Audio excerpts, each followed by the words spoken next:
Welcome back to another explainer. Today, we're absolutely killing the generic broadcast approach. Instead, we're going to distill the exact step-by-step strategies you need to transform your social media from just, well, digital noise into a highly targeted engine for discovering high-net-worth prospects. Seriously, if you're struggling to turn those online connections into real-world, high-value partnerships, you are in the exact right place. So here is our game plan for today. We'll be moving through 5 key phases. 1. The digital handshake. 2. Precision prospecting and discovery. 3. The content conversion engine. 4. The art of the ask. And finally, 5. Scaling your outreach ecosystem. Let's just jump right in. All right, section 1, the digital handshake. We have to start with your foundation, right? Your profile. Because make no mistake, high net worth individuals and sophisticated decision makers are absolutely going to research you before they ever even think about hitting reply. Just look at the stark contrast between these two approaches. The generic financial advisor headline, it's completely commoditized. It's literally a needle in a haystack of identical needles. But that optimized headline, wealth advisor for tech executives, it's a total game changer. It signals a very specific niche, tells them exactly what problem you solve, like liquidity event planning, and backs it all up with credentials.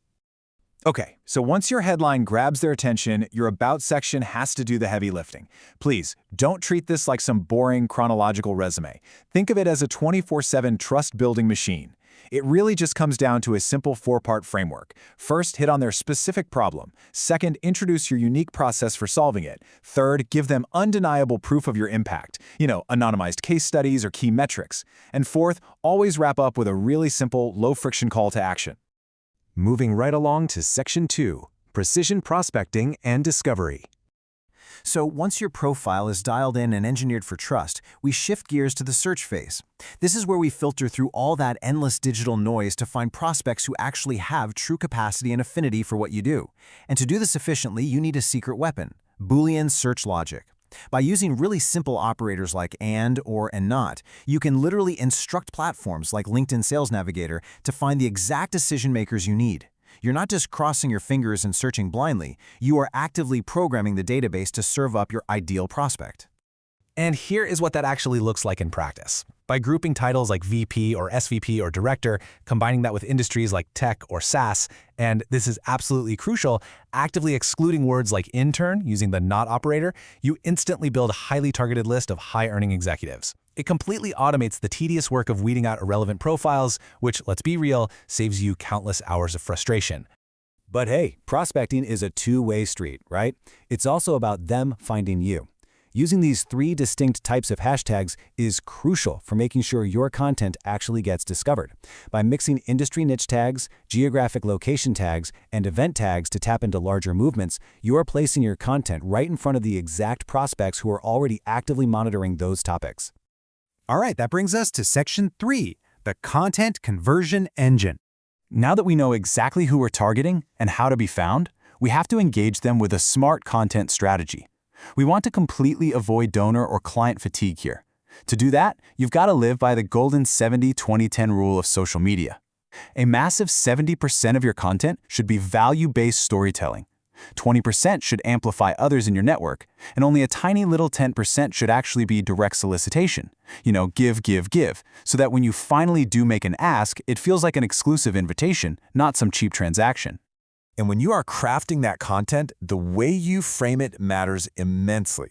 There's this super fascinating study out of NYU that showed philanthropy framing, which focuses on altruistic, mission-driven outcomes, absolutely crushes gamification framing. Why?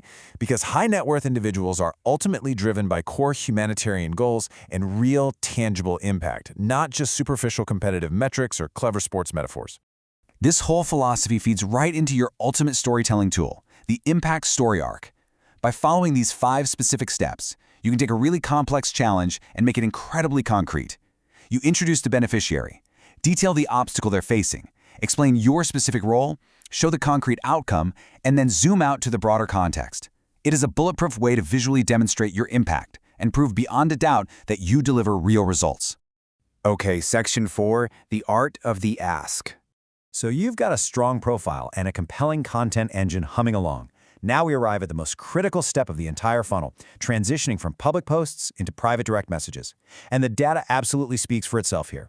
The average user sending those terrible, generic, "I'd like to add you to my professional network" requests, they see a dismal 18% success rate. But by applying strategic, personalized templates, you jump up to a 40% acceptance rate. You literally more than double your chances of a reply just by changing your opener.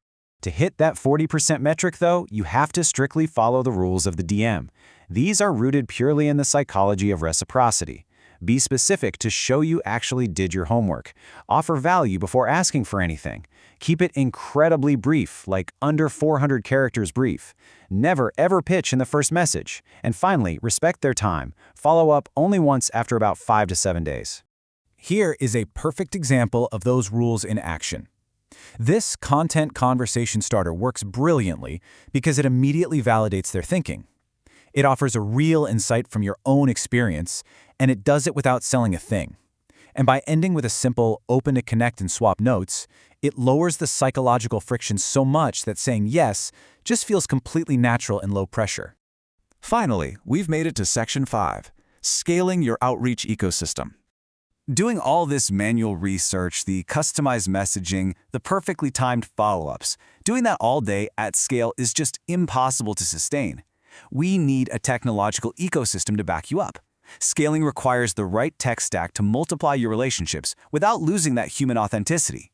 So, you use platforms like iWave for deep wealth screening data, tools like ReplyWise to assist with outreach automation, and personal CRMs like Dex or Clay to meticulously track your follow-ups.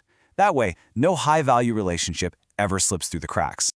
And listen, we can't talk about scale without mentioning your existing network. Get this, peer-to-peer initiatives boast a massive 71% success rate. Compare that to just 22% for direct cold appeals. Activating your current connections to champion your work is, statistically speaking, the absolute soundest way to scale your growth. So as we wrap up, I want you to take a hard look at your current digital strategy. Ask yourself, are you truly engineering real, high-value relationships, or are you just broadcasting into the void and contributing to the noise? The tools, the frameworks, the exact strategies are right in front of you now, but execution is everything. So what is the very first thing you're going to change on your profile today? Thanks so much for joining me on this explainer, and I'll catch you in the next one.